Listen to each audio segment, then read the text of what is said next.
মুখ্যমন্ত্ৰী কৈছে মোৰ কোনো সম্পত্তিয়ে নাই বা আমাকে বেয়া লাগিছে হয়নে নহয় মুখ্যমন্ত্ৰী এনেকুৱা কথাবোৰ ক'বলৈ হৈছে এতিয়া মই আপোনালোকক এটা সহজ সৰল স্পষ্ট প্ৰশ্ন সুধিছো মুখ্যমন্ত্ৰীয়ে যে কৈছে মোৰ কোনো সম্পত্তি নাই আপুনি বিশ্বাস কৰে নেকি কওকচোন বিশ্বাস কৰে নেকি কওকচোন অসমৰ ৰাইজে বিশ্বাস কৰে নেকি শ্ৰদ্ধেয় ৰাইজ অসমৰ মুখ্যমন্ত্ৰী কৰোড়পতি মুখ্যমন্ত্ৰী তেওঁ অসমৰ আমাৰ ভাৰতৰ ভিতৰত যিমানবোৰ মুখ্যমন্ত্ৰী আছে তাৰ ভিতৰত তেওঁ নৱম স্থানত আছে আটাইতকৈ ধন আৰু সম্পত্তিৰ তালিকা নৱম স্থানত আছে আকৌ আমাক কয় যে আমাৰ কোনো সম্পত্তি নাই অসমৰ ৰাইজৰ বিবেকটোৱে সন্মান নকৰে তেওঁ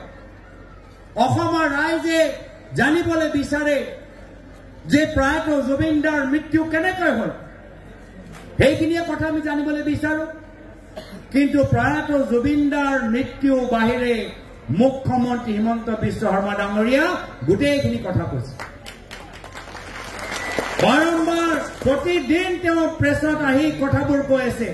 গোটেইবোৰ কথা ক'লে কিন্তু আজিলৈকে আমাক ক'ব পৰা নাই যে জুবিন গাৰ্গৰ মৃত্যু কেনেকৈ হ'ল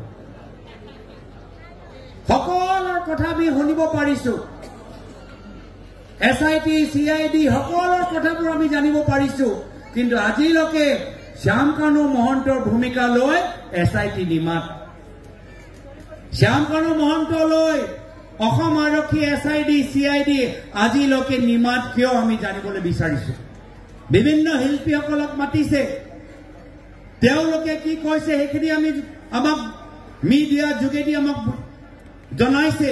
কিন্তু শ্যামকানু মহন্ত সম্পৰ্কত মুখ্যমন্ত্ৰী নিমাত কিয়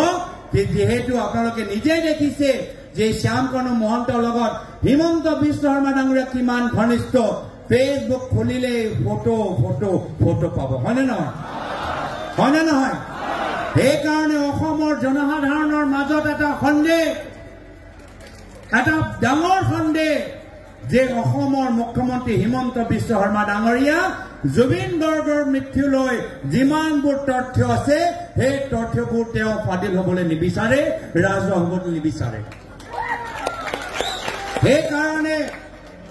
আমি ন্যায় দাবী কৰিব লাগিব জাষ্টিছ ফৰ জুবিন গাৰ্গ মই সকলোকে অনুৰোধ জনাইছো যে সকলে নিজৰ ফেচবুকত আজি সন্ধিয়া ভাগত #Justice for Zubin Garg লিখিব লাগিব লিখিবনে #Justice for Zubin Garg Zubeen গাৰ্গক ন্যায় দিবই লাগিব তো দল সতীৰ্থসকল শ্ৰদ্ধেয় ৰাইজ